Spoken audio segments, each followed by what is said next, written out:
बुद्रुक या शाळेची विद्यार्थिनी तुमच्या समोर विषय मांडत आहे सावित्री होती म्हणून आम्ही आहोत.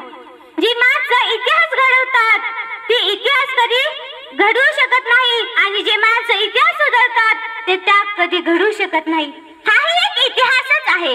हाही एक इतिहास आहे ज्या काळी सावित्रीबाई फुलेंचा जन्म झाला. तो काळ म्हणजे जवळपास 250 वर्षापूर्वीचा. त्या काळी समाजाची रचना विषमतेवर आधारित होती. स्त्रियांची स्थिती दुय्यम होती. स्त्री शिक्षणापासून वंचित होती. शिक्षण हे फक्त समाजातील काही पांढरपेशा आहेत समाजापुरतं मर्यादित होतं. अनेक अनिष्ट चालीरीती होत्या. त्यात अस्पृश्यता, सतीची चाल, हुंडा पद्धत, कुमार विवाह, अनिष्ट प्रथेखाली स्त्री भरडली जात होती. स्त्रियांना कोणतेच अधिकार नव्हते. सती जाणे म्हणजे काय हो? सती जाणे म्हणजे काय? सती जाणे म्हणजे पतीच्या निधनानंतर पतीच्या जळत्या चितेवर स्त्रीने स्वतःचे शरीर झोकून देणे. कल्पना करा, नुसती कल्पना करा, अंगावर काटे येतील अशी दयनीय अवस्था स्त्रियांची होती. तुम्ही कुठे पुस्तकात वाचलंय का एखाद्या पत्नी मेल्यानंतर पती स्वतः आगीत गेलाय? नाही ना. अशी दयनीय अवस्था फक्त स्त्रियांचीच होती. चूल आणि मूल, रांडा वाडा, उष्टी काढा एवढ्या पुरतेच तिचे आयुष्य मर्यादित होतं.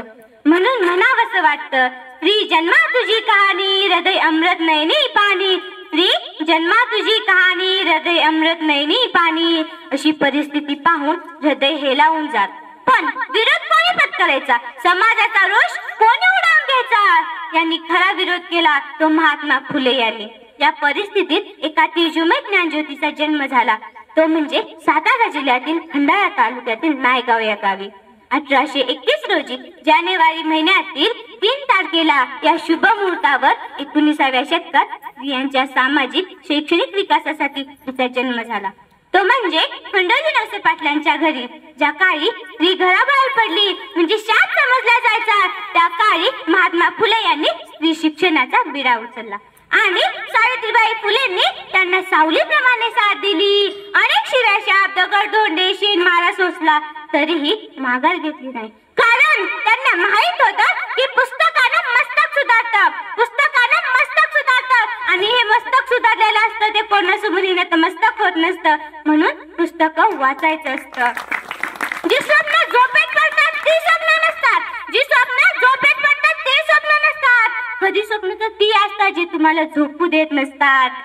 जरा लागेलच ते खोल आणखी थोडेसे, जरा लागेलच ते खोल आणखी थोडेसे, जगण्याला बळ येईल थोडेसे. अशी स्वप्न सावित्रीबाई फुले व महात्मा गांधींनी पाहिली.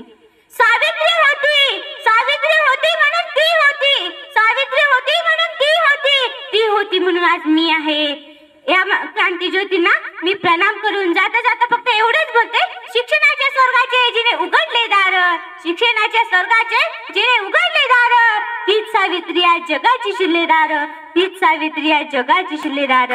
स्त्रियांच्या शिक्षणाची खरी कैवारी, स्त्रियांच्या शिक्षणाची खरी कैवारी. सावित्री तुझ्यामुळे शिकली आज प्रत्येक नारी, तुझ्यामुळे शिकली आज प्रत्येक नारी.